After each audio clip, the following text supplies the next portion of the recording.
The expectation was a historic victory. The investment was staggering. We're talking over $1 million poured into a single localized contest, all of it aiming to deliver this stunning political upset in the heart of deep red territory. National media, high-profile polls, they all confidently predicted a Democratic flip, or, at the very least, a razor-thin Republican survival. But the supposed Blue Wave Express didn't just slow down, it crashed.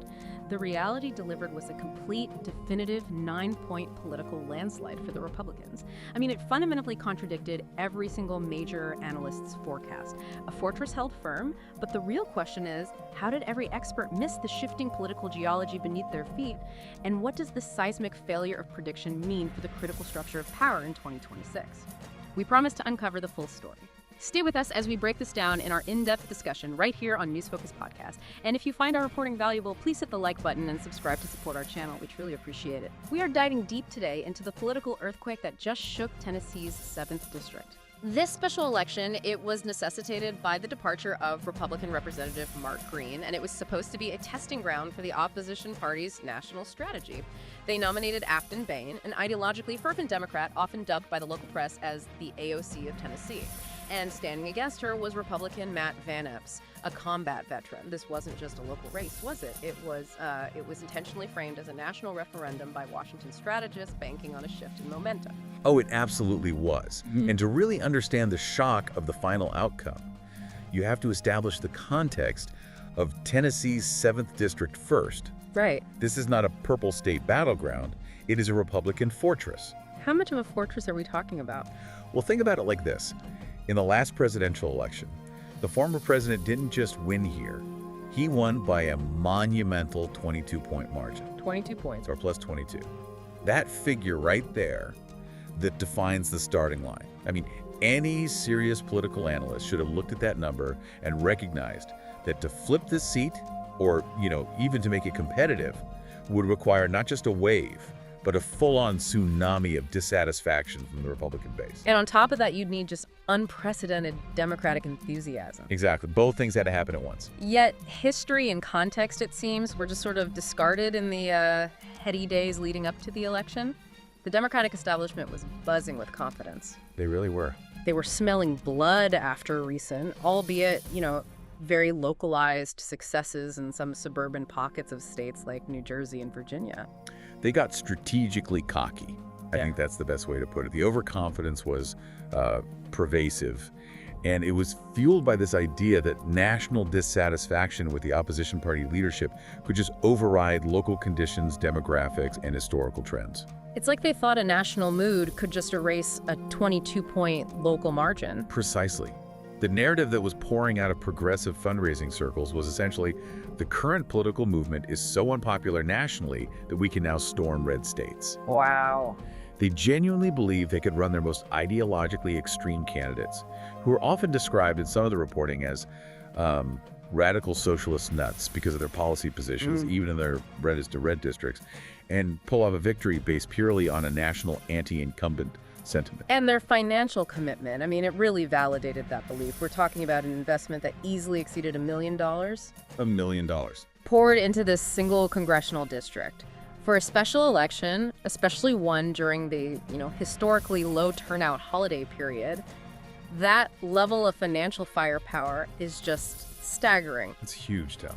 It really demonstrates that the campaign leadership truly believed they had found a path, however slim, to delivering what would have been the single most humiliating political defeat for their opposition in this entire cycle. That $1 million was a very public declaration of intent. It wasn't just about winning the seat. No. It was about sending a national message that no Republican seat, no matter how historically safe, was secure. And the decision to brand Afton Bain as the AOC of Tennessee, that just cemented this national focus. It really did. Yeah. But you have to think about how that plays locally. To the electorate there, this wasn't a compliment. It was a label signifying allegiance to national progressive policies. Right, policies that are almost universally rejected by the local base. And for a while, the polling, it seemed to support the Democrats' gamble.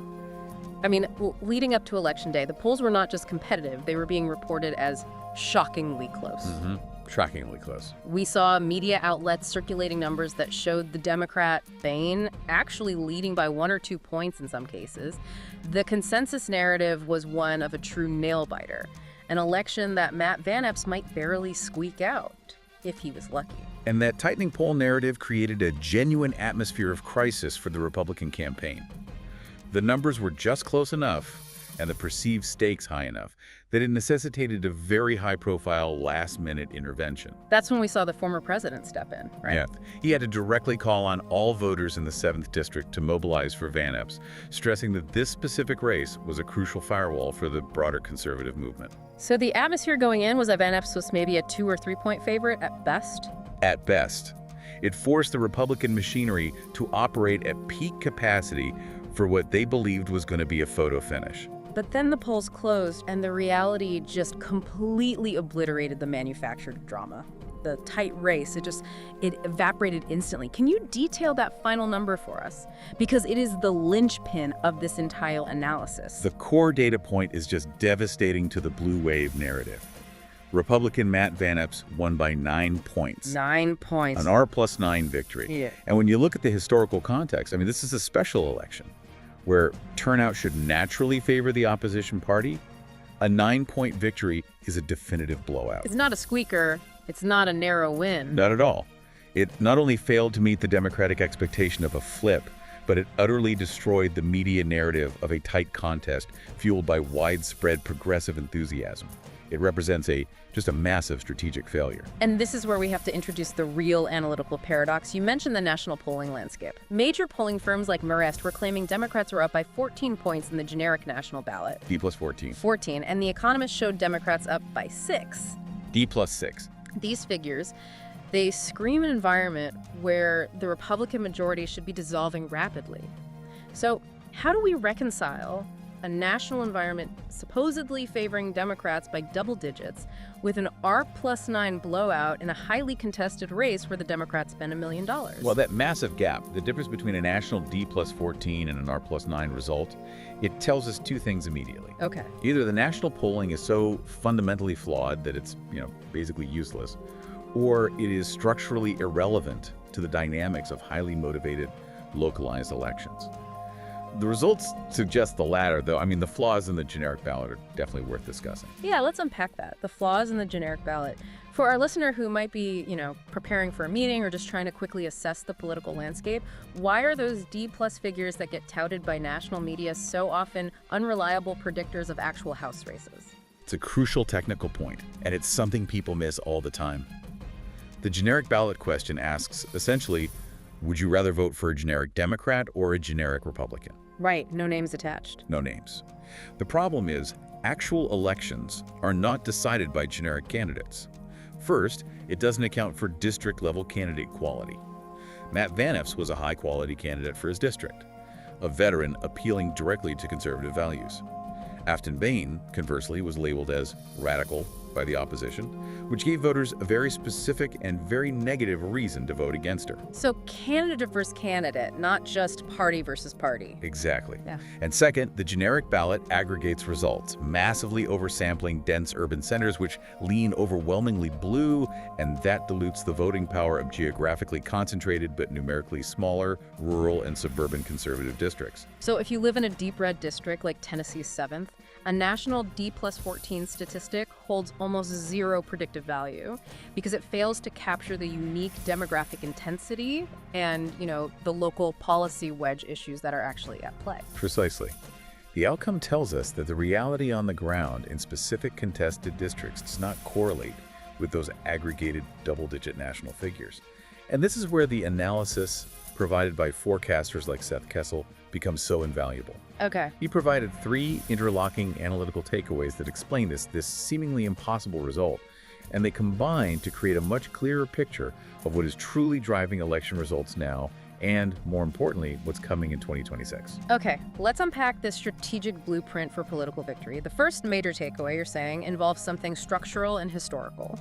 This consistent pattern known as the refractory period. This is about voter psychology and mobilization, and it's something that happens regardless of the individual candidates. Absolutely. The first essential understanding is the iron rule of American politics. Special elections, off-year elections, and midterms always favor the party that is out of power. Always. It's a mechanism that is almost mechanical in its recurrence. We often assume this is just a referendum on sitting president. If the president is unpopular, the party loses seats. But you've pointed out that the evidence suggests this pattern holds true even when the party in power is highly popular. Why is this mechanism so robust? It boils down entirely to motivation and mobilization. Just think about the psychological state of the losing party. Okay. They feel disenfranchised, they believe the country is moving in the wrong direction, and they are inherently angry. This anger is a powerful fuel that ensures high, dedicated turnout. They have been waiting, just waiting, to return to the voting booth to register their dissatisfaction. So their motivation is sky high. Sky high. And that leads to superior ground game execution and dedication. And what about the party that won the presidency, in this case, the Republican Party nationally? They naturally enter the refractory period. This term is it's borrowed from physiology, and it describes a period of rest or reduced responsiveness after intense stimulation. I see. All the energy, the passion, the money, the time spent on winning the presidency, it just naturally dissipates. The winning side feels comfortable. They're happy with the status quo. They feel their job is done because, our candidate is firmly and securely in the White House for the next 4 years. And that subconscious belief, it just lowers their urgency to show up for some low turnout, mid-tier election. Completely. Their focus shifts from this sort of existential mobilization to, internal bureaucratic squabbles, which further reduces any outside enthusiasm. Because it's a structural disparity in enthusiasm. It's not necessarily a deep ideological shift. The base of the party in power gets complacent, believing victory is assured, while the base of the opposition stays intensely mobilized by frustration and anger. Precisely. And the historical evidence is just undeniable that this mechanism holds true, regardless of how overwhelmingly popular the sitting president might be. The classic example is Ronald Reagan. In the 1986 midterms, he enjoyed a soaring 63% approval rating. A truly massive level of personal support. That's huge. It is. And yet, despite his popularity, his party still lost seats in both chambers. Presidential popularity is powerful, but it cannot structurally overcome the historical recurring pattern of the refractory period. It's like political gravity. Political gravity, I like that. Which means that the Tennessee result is even more impressive when you think about it that way. It really is. The Republicans, who are nominally the party in power in Washington, they managed to overcome this historical headwind that should have automatically delivered the Democrats a much closer, if not winning, result. This victory was fought uphill. It was a successful mitigation of that political gravity. And we see the natural dip even on the winning side when we look at micro examples. Earlier in the year, Republican-backed candidates in Florida won some special elections, but they did so by margins drastically smaller than they had achieved just 5 months earlier during the main election cycle. That natural dip in enthusiasm, it always occurs. So for Van Epps to win by 9 points, the Republican base in TN7 had to be substantially more motivated than the typical party in power during a refractory period. They had to ignore that comfortable complacency. Had to overcome it, yes. So the 9-point victory is a result of mitigating the natural shrinkage from that presidential R+22 down to R+9, but still achieving a margin that vastly exceeded the polling expectations and, the historical norms for the party in power. Vastly exceeded them. It absolutely shatters the doom and gloom media narrative that Democrats were selling after their successes in Virginia and Jersey, where they claimed they had found the formula for overcoming this refractory period. It does. If we were truly in a Marist D+14 environment, Van Epps winning by 9 points is, as some of the source reporting bluntly states, simply impossible. The level of Republican turnout and unity, even during a refractory period, was profoundly underestimated by national analysts who rely too heavily on that aggregated, non-localized data. The Republicans overcame the historical rule, but why? And that leads us directly to the second major analytical takeaway. Exactly. Overcoming the refractory period only explains organization and effort. It doesn't explain the intensity needed to generate a 9-point blowout against a $1 million campaign in a low turnout window. This brings us to Kessel's second critical observation. This unique motivational engine driving red state voters, which he terms the Alamo effect. The Alamo effect. Yeah. It describes the sociological and political dynamic that's present in specific, rapidly growing red states. We're talking Tennessee, Texas, Florida. Okay. Voters in these states view every election not just as a choice between candidates, but as a fundamental existential defense of their territory and their cultural identity. Mm. They are determined at all costs not to let their states turn blue. This sounds like a direct response to the massive demographic shift we've been seeing across the country. Since 2020, we've seen these huge rates of internal migration, which some analysts have provocatively dubbed the massive left-2G crisis. That is the crucial driver. It really is. We have seen residents of high tax, high regulation, high crime blue states moving to red states by the tens of millions. And the traditional political science assumption was that these liberal transplants would bring their political ideologies with them, slowly turning the red states purple or even blue. Right. That was the old thinking. Ah. But the data suggests the opposite is happening. And it's creating this really interesting political paradox. Wait, so why isn't Florida turning blue from all the New Yorkers and Californians moving in? Why is Texas reinforcing its conservative identity? Because the studies and the exit polling from these areas show a crucial psychological factor. These new residents are often the most adamant about keeping blue state politics as far away from their new homes as possible. The most adamant. The most. They didn't move randomly. They moved for specific reasons tied to a better quality of life. Lower taxes, reduced bureaucratic burdens, more personal freedom, and crucially, safer communities. So they fled the consequences of certain policies, and now they are hyper-vigilant about preventing those same consequences from following them. It's like a proactive defense mechanism. Exactly. Having personally experienced high-level policy failures, whether it's seeing their property taxes triple, dealing with progressive district attorneys who ignore low-level crime, or struggling with excessive regulations that stifled their businesses, they become zealous defenders of the political environment they sought out. So they are, in essence, conservative converts, or at least temporary conservative allies. And intensely motivated ones. They're motivated to keep the local politics red. That is a fascinating reversal of the expected political outcome. Instead of importing blue politics, the migrants are reinforcing the red identity of the state, turning places like Texas and Florida demonstrably more conservative. And the result is a profound unification of purpose. The old residents are resolved to keep their cultural identity and low-tax policies, and the new residents, having seen the alternative, are often equally, if not more, resolved. And Tennessee falls squarely into this category. Squarely. The voters show up to defend their territorial integrity, unified by this conviction. We are holding the line. We are not letting our state turn blue. And that deep motivation, it transcends typical political cycles or individual candidate failings. This intensity contrast is crucial for national strategic planning. You contrast the white-hot intensity of these Alamo states with the relative lack of that same intensity in states in, say, the Midwest, which are politically swingier. Why the difference? Because the Midwest, generally speaking, is not dealing with the same massive, sustained waves of liberal transplants who are attempting to fundamentally flip their state's identity and culture. In those purple states, the political fight is often over more traditional economic issues, manufacturing sector policies, or local agricultural regulations, which allows for a much more traditional, fluctuating swing vote. The issues are, they're transactional. But in the Alamo states, the motivation is not transactional, it's existential. It is fundamentally sociological and cultural. They see themselves as the last bastion against an encroaching political ideology they view as dangerous or destructive. And that kind of profound defensive motivation, it translates directly into incredibly high voter dedication and turnout, even during a historically low turnout special election, like the one in TN7. So that explains the intensity. That's what mitigated the refractory period. That's a huge piece of it. Okay, so this provides a robust explanation for the motivation, but motivation is useless if the candidate is fundamentally unelectable or the political infrastructure fails. Sure. This leads us to the third major analytical takeaway, which details the specific makeup of the TN7 electorate and the crucial election mechanics. The third takeaway integrates demographics and process control. You've recognized that the TN7 district is packed primarily with white evangelical voters. Okay. The analysis describes them as rock solid in their conservative convictions. These are not the suburban, moderate swing voters who might split their ticket or be persuaded by a centrist appeal.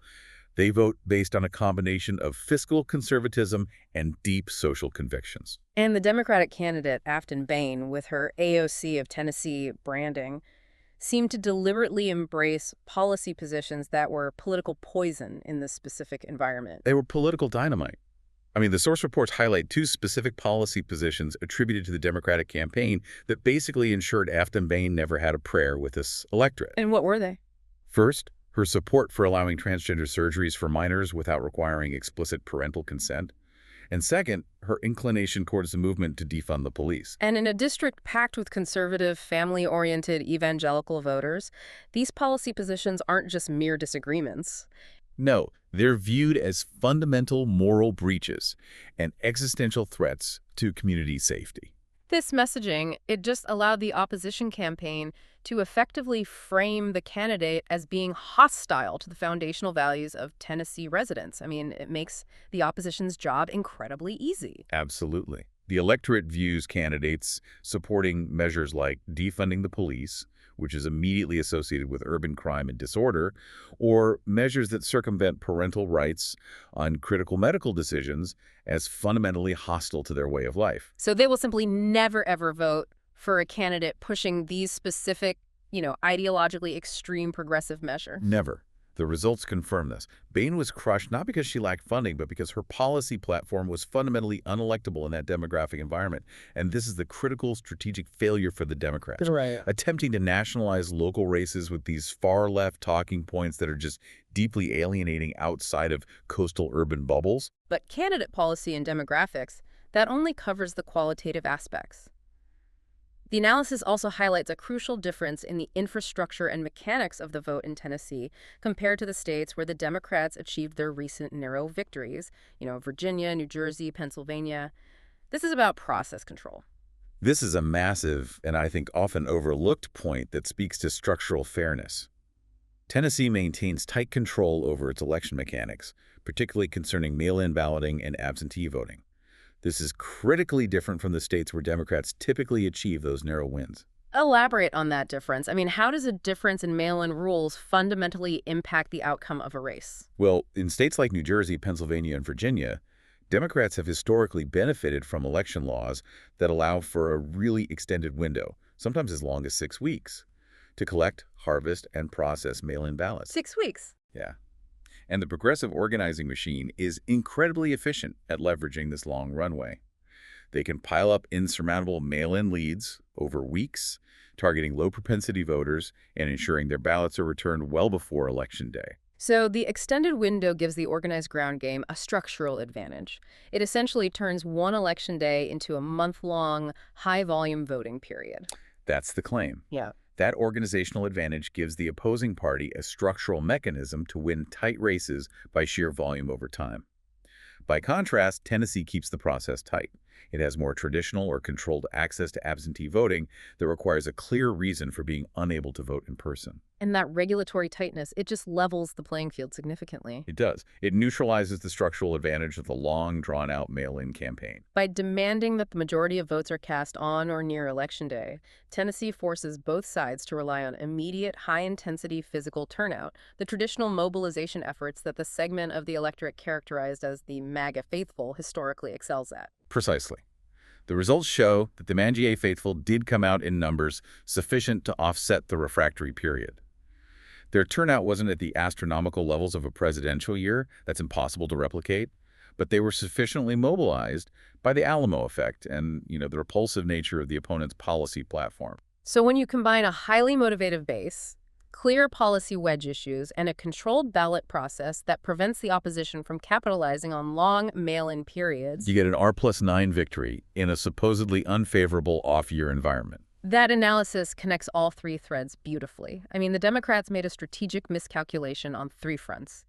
They ignored historical turnout mechanisms, they profoundly misunderstood the new intensity of the Alamo effect voters, and they underestimated the neutralizing power of Tennessee's ballot control. That's right. That $1 million was, as you alluded to earlier, effectively incinerated because they failed to understand the foundational rules of the district they were trying to invade. It was a devastating organizational failure, and it was compounded by, frankly, an arrogant strategy. They banked on a national narrative overcoming local reality, and local reality won decisively. So now, let's pivot and synthesize these findings into the so what for the broader national landscape. If these three takeaways hold true, what does the Tennessee result mean for the crucial 2026 midterms. The bottom line, I think, is that the entire narrative of a massive, inevitable Democrat blue wave was officially crushed by the R+9 victory in Will Tennessee. be completely deflated. Completely. Strategists relying on that narrative need to fundamentally reset their expectations. That fantasy of a double-digit swing has officially fallen apart. Even if the national media tries to keep that narrative alive, the actual data on the ground, specifically the R+9 margin, it just does not line up with the D+14 or D+6 national polling forecasts they've been pushing. It cannot be reconciled mathematically with a massive incoming blue tsunami. While a lot can change over the next 2 years, the Tennessee result suggests we are much more likely looking at a national midterm environment that is, say, Democrat +1 or Democrat +2 on the generic ballot. Okay, a much tighter race. Much tighter, rather than the double-digit tsunami that we saw in historic blowout years like 2006 or 2018. And a D+1 or D+2 national environment is a tight margin. That's a knife-edge fight for control of the House, which fundamentally changes the calculus for the Republican Party trying to maintain their majority. It does. It opens a very real pathway to keeping the House majority, especially when you factor in ongoing intensive redistricting efforts happening in states across the country right now. Good point. These efforts are designed to shore up solid red districts like TN7 and potentially create new ones in states like Florida and Texas, where that Alamo effect is making the state even redder. If the GOP plays its cards right, focuses intensely on candidate quality, and ensures the political infrastructure remains robust, they can hold on. But the election analyst, Seth Kessel, he provided a critical warning that must be heeded, preventing any post-victory complacency. What is the condition for continued success? That warning is the most crucial part of this analysis, I think. The Republican Party cannot assume every district will be like Tennessee. Right. Tennessee held strong because of 3 conditional factors. Its voters were uniquely motivated by the Alamo effect. They rejected an ideologically extreme candidate whose policy proposals were toxic to the local base. And the political infrastructure, specifically the tight control over the ballot process, was in place. So the condition for victory is not inherent. It is dependent on disciplined effort and strategic selection. Absolutely. The vulnerability remains stark. There are plenty of purple districts across the Midwest and in various swing states areas that do not share the demographic or philosophical homogeneity of TN7. And those districts could easily flip. Easily. If the same high level of energy, organization, and focus on running solid, non-alienating candidates is not brought to every single race across the country. They cannot coast on the strength of the Alamo firewall. So the ultimate proof of the Tennessee result is that the system works when the infrastructure is controlled and the base is mobilized. Matt Vanop's proved that when Republicans run solid candidates who speak to the values of their district, control the ballot process, and mobilize their intensely defensive base, they win. Yes, they win. And that the widely circulated national polling consensus suggesting an impending blue tsunami is nothing more than a fabricated media fantasy, one designed to drive donor enthusiasm rather than reflect ground reality. They spent millions trying to buy that seat, and Tennessee voters told them definitively no. Thank you, and thank you to our listeners. That's all for this deep dive. We've seen millions spent on an attempt to flip a solid district, only to find the most intense voters are those determined to defend their territory, fueled by a unique sociological commitment. But it leaves us with one critical question. In a world where national narratives are fabricated and polls are proven wildly inaccurate in their predictive power, how do you, the citizen, truly gauge the political temperature of the country?